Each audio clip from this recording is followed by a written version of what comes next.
Hey everyone, welcome back to Carrots and Olives. I am excited to share this crazy pen. It's completely insane. I already unboxed it, but I do want to share with you as if this is an unboxing in front of you. So, what is this pen? Magna Carta. This is my first Magna Carta pen. And it comes in this pretty cool box. I mean, it has some texture on it. It's fairly lightweight. And here is this insane pen. Insane pen.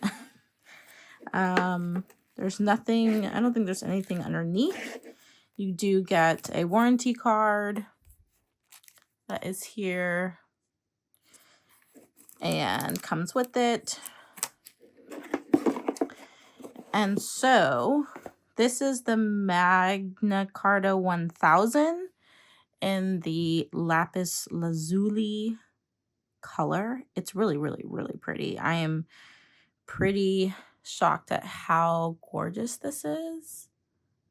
Trying to go slow, and I love how this one side of the cap seems like it's been sitting in sand or something, and it got this really nice look to it. No, this barrel is completely smooth. This pen is absolutely magnanimous. It's huge. It doesn't look so huge right now, but once when we do some comparisons, you will see how big it is. And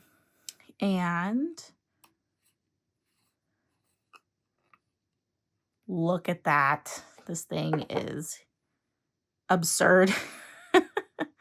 It's just so big. Look how long this nib is. The thing is huge. It's pretty, but it's huge. And it does keep your hands really far from the paper. It's pretty girthy. Not anything crazy from a Mont Blanc, but it's comfortable for me, and it would be comfortable for someone who does have big hands.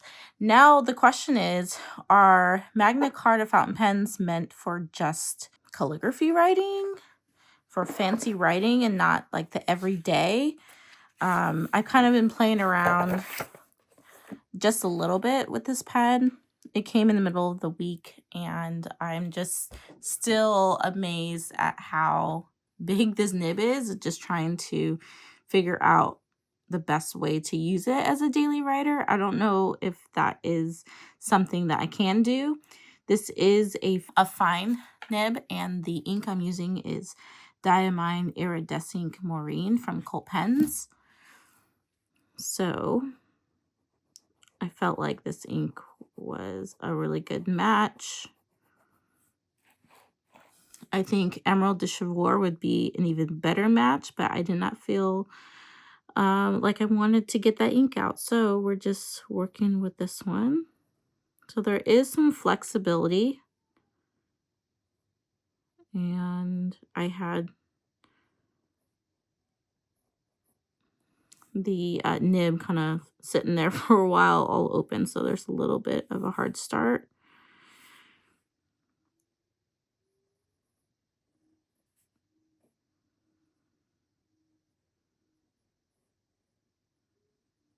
You kind of have to go slow in order to get the words or the letters to have different widths. Oops.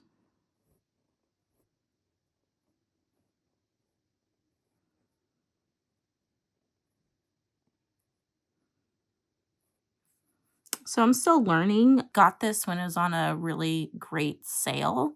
I'm not really sure about much of how this pen is meant to be used. I do like that it does have a breather hole that's in the shape of a heart, which is very similar to your platinums.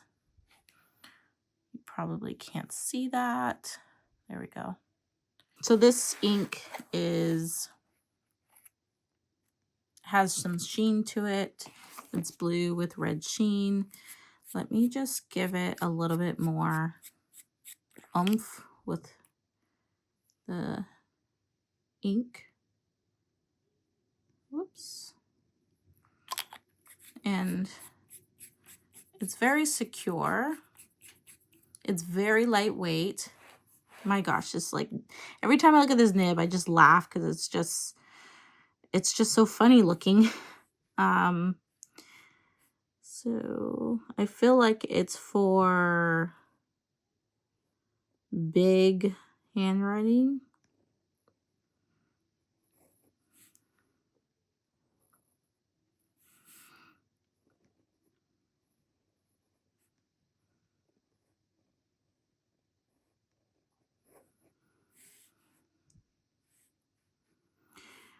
Um,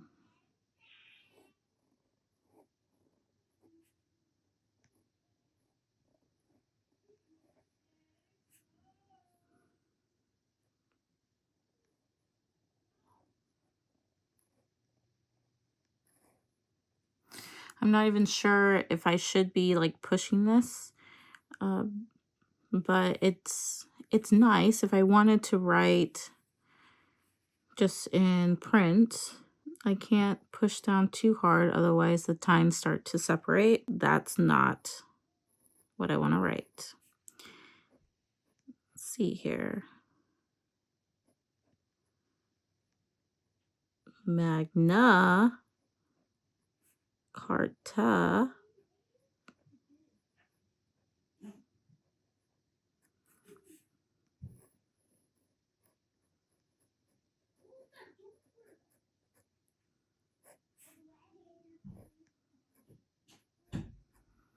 So, and it can keep up when you're trying to write fast. So, I don't know. I'm not quite sure how I plan to use this. I think it's probably going to get used more for like letter writing.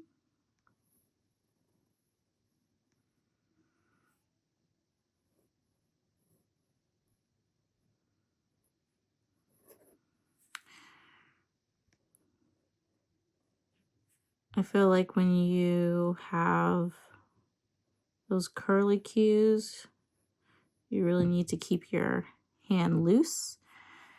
So otherwise, then you get like really stiff lines, really sharp lines, and not curly cue lines. So that was with no pressure, and the top one is with pressure.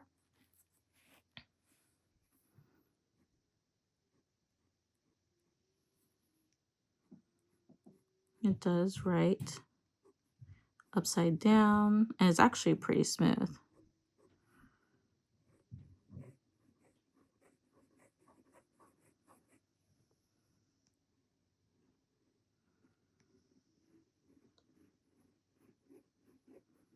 This paper is doing pretty good with the ink flow, which I find to be very flowy. It's so large. Now let's do some pen comparisons.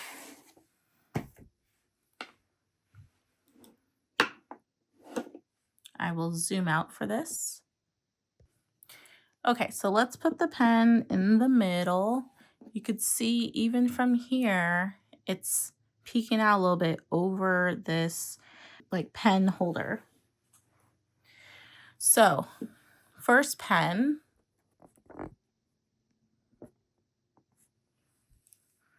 is the Pelikan Sovereign M800. Look at that. It does not even compare. That's how big it is. We also have a Leonardo, I think it's Guilloche, and this one is actually pretty girthy Leonardo pen. Not even close. Does not come close. We have a Benu Euphoria, slightly bigger, but still And let's just, as they start getting bigger, we'll slide them down. Still has a lot of height to it. We have a Leonardo Grande, which is actually taller than the Guilloche. Still does not meet the size of the Magna Carta. We have the Visconti Homo sapiens, which is actually shorter than the Leonardo. We have a Esterbrook Oversize, which is that taller than the Benu?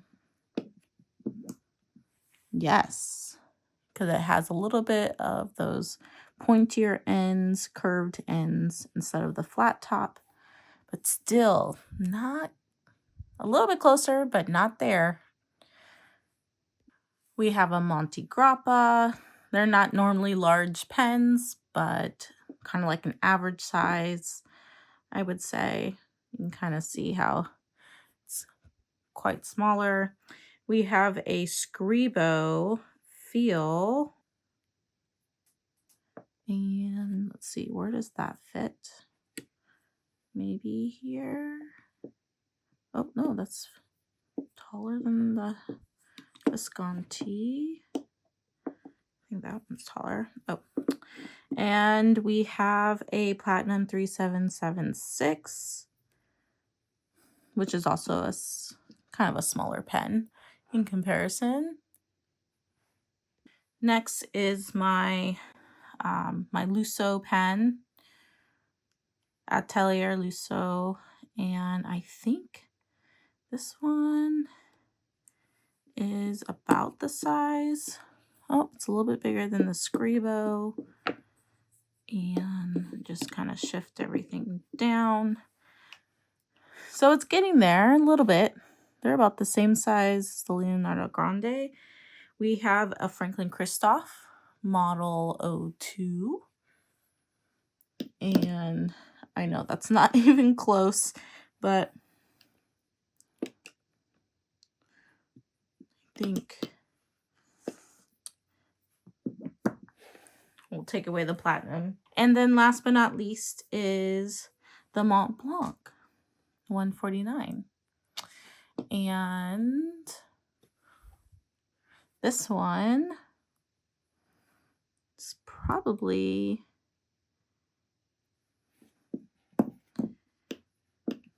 doesn't get very close either. So it's slightly bigger than the Franklin Christoph. But here you go. Again, this pen is absolutely huge and girthy. Let me take off all of the caps. Now with the caps off, you almost get a different pen, but you could definitely see the difference in the nib size in comparison to all the other nibs. It is crazy. Anyway, wanted to just share the new pen and how large it is if you were thinking about it, or maybe not thinking about it, but now you're thinking about it. I hope this video was helpful for you. And if you have any questions, please feel free to leave them in the comments. Thank you for watching, and I will catch you in the next video. Bye.